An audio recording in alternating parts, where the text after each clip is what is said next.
করোনাকালীন সময়ে অনেক চ্যালেঞ্জের মুখোমুখি হতে হয় আমাদের সবাইকে। অনেকের ব্যবসা বন্ধ হয়ে যায়, বিক্রি কমে যায়, আয় হ্রাস পায়।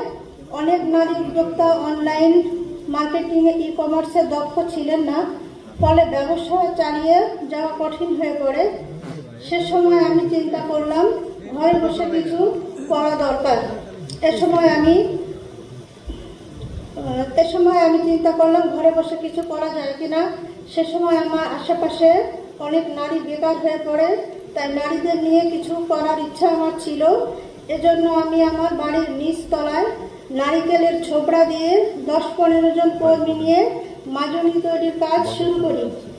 এর পাশাপাশি আমি পাখির বাসা তৈরির কাজ করছিলাম। আমার পাখির বাসা একটা এনজিও স্যাম্পল হিসাবে নেয়। স্যাম্পলটা তাদের পছন্দ হয়, আমি 1000 পিসের একটা অর্ডার পাই। এরপর আমাকে আর পেছন ফিরে তাকাতে হয় নাই। আমার প্রতিষ্ঠানে এখন 50-60 জন নারী কর্মী কাজ করে। সবাই নারী হওয়ায় তারা স্বস্তিতে কাজ করতে পারে আমার এখানে। আমার প্রতিষ্ঠানে 13 মডেলের পাখির বাসা, planter, coco pole, mulching mat, chair, cushion, উডের টুল সহ বিভিন্ন আইটেম তৈরি হয়।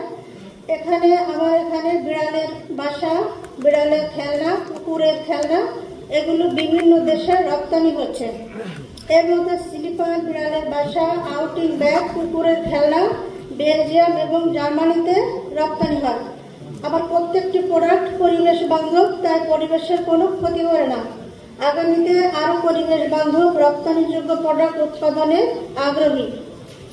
ব্যবসা সম্প্রসারণের লক্ষ্যে আল আরাফা ইসলামী ব্যাংক বাগেরহাট শাখায় উপস্থিত হলে শাখা ব্যবস্থাপক আমার প্রতিষ্ঠান সরেজমিন পরিদর্শন করে 50 লক্ষ টাকা বিনিয়োগ প্রস্তাব প্রেরণ করলে উক্ত ব্যাংক আমাকে প্রধান কার্যালয়ের মাধ্যমে আমাকে ফাইন্যান্স করে।